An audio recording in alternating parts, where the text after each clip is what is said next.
Alright mga amigos, WBA World Featherweight Champion Nick the Wrecking Ball sa wakas dedepensa na sa kanyang mandatory challenger.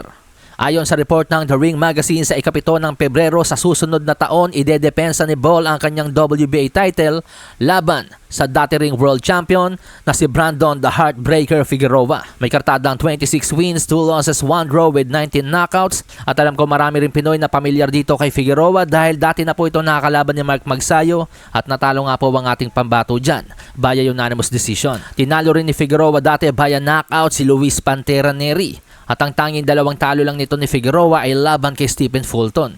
Si Nick Ball na may kartada ang 23 wins, no losses, 1 draw with 13 knockouts sa kabila ng kanyang tatlong matagumpay na pagdedepensa ng kanyang titulo laban kina Ronnie Rios, TJ Doheny at Sam Goodman. Ito pa lang po ang unang depensa niya laban sa kanyang mandatory challenger.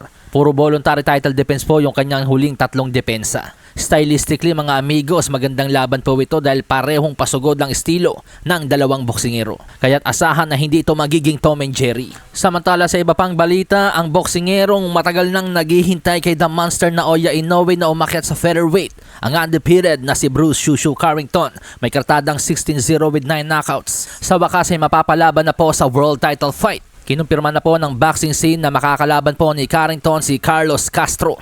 Si Castro na may kartadang 30 wins, 3 losses with 14 knockouts ay matatanda ang pinabagsak dati si Stephen Fulton at natalo lamang siya kay Fulton via split decision. Kaya't medyo delikado rin si Carrington dito. Ayon sa report mga amigos, ang sagupaang Carrington versus Castro ay magiging supporting bout sa blockbuster fight ni Teofimo Lopez at Shakur Stevenson sa darating na January 31.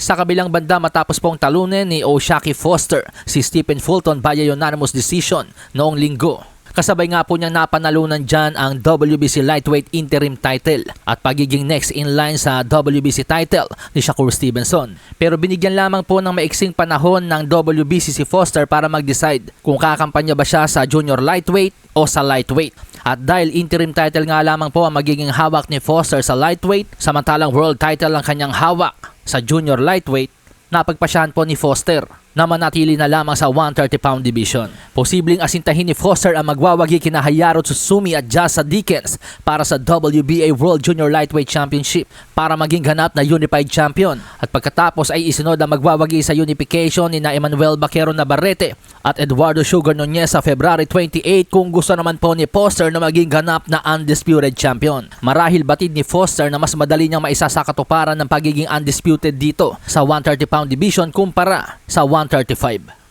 Malasahin ang baraha, patunayan mo sa'kin ha. Sino man